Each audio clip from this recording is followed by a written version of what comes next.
Ledakan dahsyat mengguncang langit, menyapu bersih pegunungan dan meratakan tanah sejauh 10.000 kaki. Di tengah debu yang berjatuhan, Kailin dan Little Fairy Doctor melihat Xiao Yan muncul dengan selamat, meski wajahnya pucat. Serangan barusan adalah api Lotus Angry Buddha hasil gabungan 5 jenis api surgawi. Kekuatan menghancurkannya begitu besar hingga Ren Hezi, elit 6 perubahan puncak Dozun, lenyap tanpa jejak. Sementara itu, Tian Hezi dan Di Hezi terpaku ngeri melihat kedahsyatan serangan itu.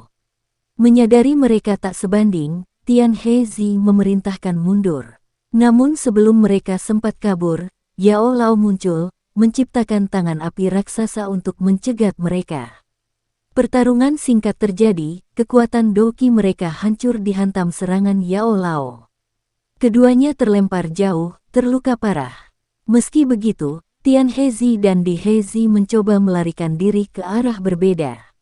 Yao Lao mengejar Di Hezi, menyegel ruang di sekitarnya. Dalam keputusasaan, Di Hezi berniat meledakkan diri, namun Yao Lao menghantam dadanya, menghancurkan nyawa sekaligus dokinya.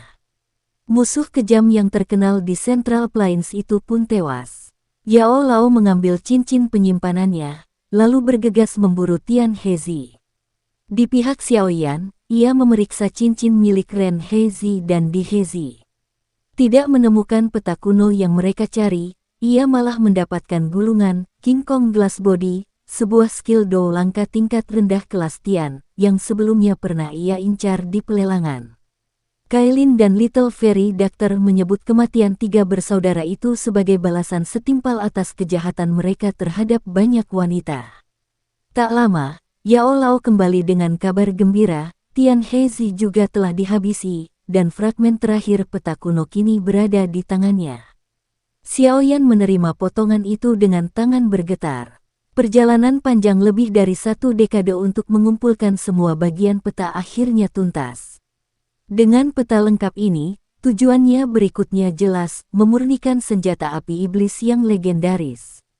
Setelah mendapatkan fragmen terakhir peta kuno, Yao Lao memperingatkan Xiao Yan untuk segera pergi sebelum aktivitas besar mereka menarik perhatian para ahli.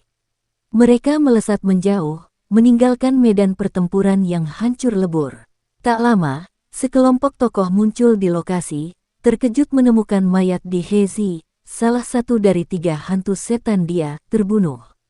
5.000 kilometer dari sana, Yao Lao memastikan mereka aman dan menyegel ruang. Xiao Yan pun mengeluarkan semua fragmen peta dan mulai menyusunnya perlahan. Begitu peta kuno utuh terbentuk, kegembiraan di wajahnya berubah jadi kebingungan. Peta itu hanya berisi garis-garis biasa tanpa petunjuk jelas. Saran Yao Lao untuk meneteskan darah tak membuahkan hasil. Frustrasi memuncak, Xiao Yan hendak membakarnya dengan api surgawi. Namun, peta itu tak terbakar sedikit pun. Yao Lao segera menyuruhnya meningkatkan nyala. Saat suhu melonjak, garis pada peta mulai bersinar, lalu memisahkan diri menjadi karakter kuno yang melayang di udara. Lebih besar dari 2 bulan muncul sekaligus untuk mengisi langit. 9 planet sejajar, ombak dunia melahirkan. Api setan turun ke bumi. Yao Lao menjelaskan bahwa ini menggambarkan fenomena alam langka yang terjadi sekali tiap 1000 tahun, tanda kemunculan Purifying Demonic Lotus Flame. Berdasarkan perhitungan, fenomena itu akan terjadi 3 tahun lagi. Waktu yang tepat untuk Xiao Yan mempersiapkan diri, karena tanpa kekuatan Do Sheng, ia hanya bisa menjadi penonton. Meski pahit karena perjuangan panjangnya hanya menghasilkan informasi waktu kemunculan api iblis, yang berarti semua orang akan memiliki kesempatan, Xiao Yan menyadari 3 tahun itu adalah kesempatan emas untuk memperkuat diri. Namun, saat ia hendak mengambil peta yang masih berada di tengah nyala api, gambar teratai setan di atasnya tiba-tiba bergerak. Seolah hidup, ia berubah menjadi cahaya dan menembus di antara alis Xiao Yan. Perubahan mendadak ini membuat wajah Yao Lao langsung berubah drastis, tanda akan adanya kejadian besar yang tak terduga. Cahaya misterius dari peta kuno tiba-tiba menembus di antara alis Xiao Yan, terlalu cepat bahkan untuk Yao Lao mencegahnya. Kailin dan dokter peri kecil ikut terkejut, wajah mereka pucat. Di dalam pikirannya, Xiaoyan menemukan gugus cahaya putih sebesar kepalan yang jelas bukan miliknya. Keheningan benda itu justru membuat hatinya dingin. Dengan kekuatan spiritual terkumpul, ia mendekat untuk menyerang, namun cahaya putih itu tiba-tiba meledak bagaikan petir, menembus perisai spiritualnya tanpa hambatan dan langsung menghantam jiwanya. Tubuh Xiaoyan menegang, wajahnya menampakkan rasa sakit. Yao Lao hampir memaksa masuk ke tubuhnya, tetapi Xiaoyan membuka mata dan berkata ia tak bisa menyentuh cahaya itu, walau tetap terasa ada di sana. Setelah bertanya beberapa hal, Yao Lao menduga kemungkinan roh kuno telah meninggalkan jejaknya di tubuh Xiaoyan. Saat Xiaoyan menyebut 4 kata yang muncul di pikirannya, Purifying Demonic Lotus Sein, wajah Yao Lao menunjukkan pengakuan.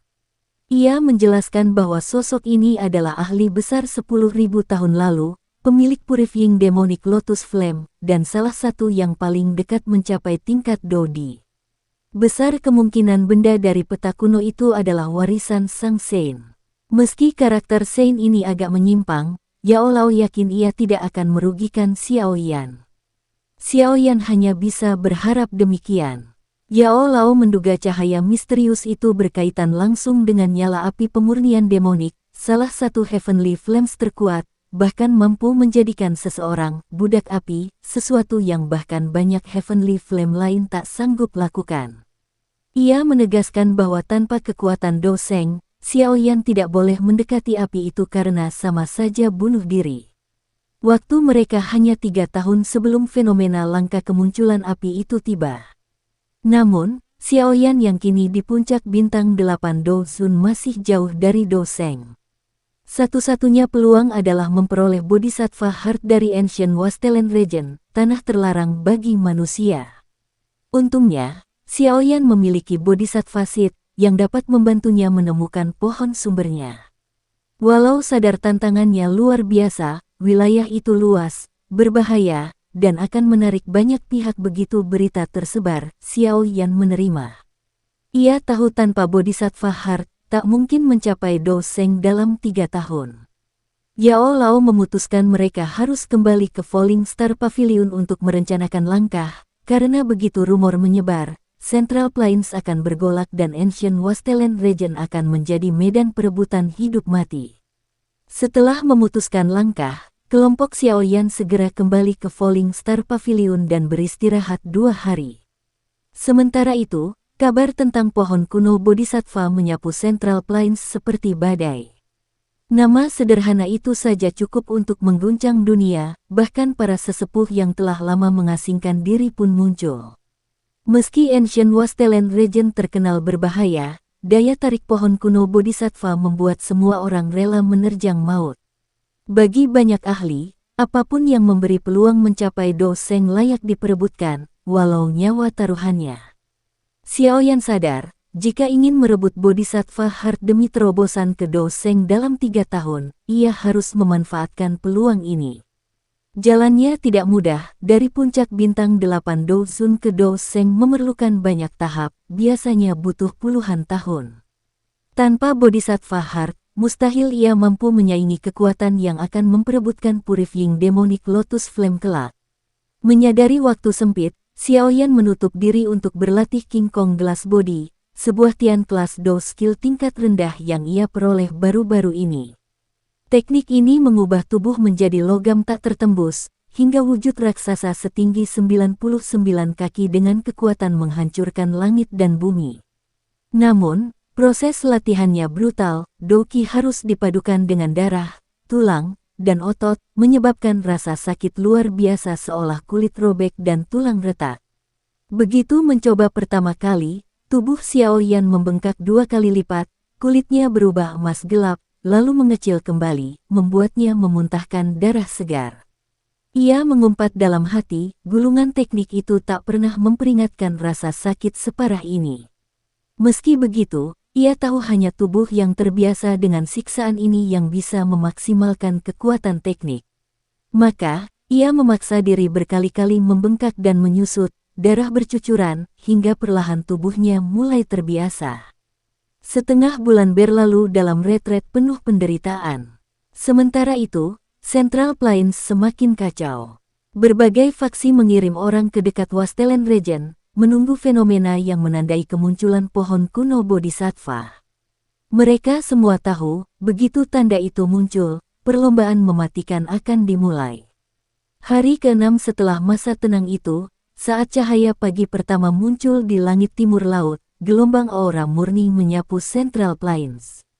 Siapapun yang menghirupnya langsung mendapat penglihatan, sebuah pohon raksasa kuno, memancarkan aura cerdas tak terlukiskan. Pohon kuno Bodhisattva akhirnya menampakkan diri. Keributan pun meledak tanpa kendali. Semua kekuatan besar, dari yang terang-terangan hingga tersembunyi, mulai bergerak menuju Wastelen Region. Bagi Xiaoyan, inilah awal dari perebutan hidup mati demi kekuatan yang akan menentukan nasibnya 3 tahun ke depan. Di area terdalam Falling Star Pavilion, ruang khusus para sesepuh biasanya tenang. Namun, ketenangan itu pecah ketika salah satu kamar meledak disertai kilatan emas. Dari reruntuhan muncul raksasa emas setinggi 70 kaki, setiap langkahnya mengguncang tanah. Raungannya berubah menjadi gelombang sonik yang memaksa para sesepuh mundur puluhan langkah, meski mereka semua adalah Dozun tingkat tinggi. Menyadari ancaman, para sesepuh segera mengepung. Namun, kedatangan Yao Lao, Kailin, dan dokter peri kecil menjelaskan semuanya. Raksasa itu adalah Xiaoyan, yang baru saja menguasai King Kong Glass Body. Meski hanya mencapai 70 kaki, bukan puncak 99, kekuatan fisiknya kini mampu menghancurkan Dozun puncak dengan satu pukulan. Xiaoyan tahu batasan ini karena tubuhnya belum sepenuhnya diperkuat harta langka. Namun, ia optimis, perjalanan ke Ancient Wastelen Region bisa memberinya bahan untuk menyempurnakan tubuhnya. Saat itu, Yao Lao memberi kabar pasti, pohon kuno Bodhisattva benar-benar muncul. Tugas Xiaoyan, memimpin tim menuju Wastelen Region lebih dulu, dengan token giok darurat untuk memanggil Yao Lao bila situasi tak terkendali. Tim yang dibawanya kecil tapi tangguh, Kailin dan dokter peri kecil, setara Dozun bintang 8, sanggup melawan puncak Dozun. King Lin menguasai kekuatan mengendalikan monster sihir berbentuk ular dan seorang tetua Dozun puncak. Mereka bergerak cepat ke timur laut, menembus beberapa lubang cacing, dan tiba di perbatasan Central Plains 6 hari kemudian. Sepanjang perjalanan, mereka melihat arus manusia dari segala arah, semua menuju tujuan yang sama. Godaan pohon kuno Bodhisattva jelas mengalahkan rasa takut terhadap reputasi Wastelen Region sebagai tanah terlarang manusia. Kota terakhir di perbatasan, Wastelen Town, biasanya sepi, kini dipenuhi orang dan riuh dari kilometer jauhnya. Xiaoyan membagi tim untuk mengumpulkan informasi. Saat kembali, ekspresinya serius. Menurut kabar, semua kelompok yang masuk lebih dulu telah mati, termasuk beberapa Dozun. Fakta ini membuat wajah semua anggota timnya menegang. Dokter peri kecil bertanya apa langkah selanjutnya. Xiaoyan memutuskan untuk tidak terburu-buru, mereka akan menunggu dan mengikuti kelompok besar yang masuk besok, mengamati situasi sebelum menembus lebih dalam. Ia tahu, di tempat yang disebut tanah terlarang ini, satu kesalahan kecil bisa memusnahkan seluruh tim. Bagi Xiaoyan, perjalanan ini bukan sekadar ekspedisi, ini adalah taruhan besar demi kekuatan yang akan menentukan nasibnya di masa depan. Setiap langkah ke dalam Wastelen Region harus diambil dengan kepala dingin dan mata tajam, karena di balik setiap kesempatan besar, bahaya mengintai tanpa ampun.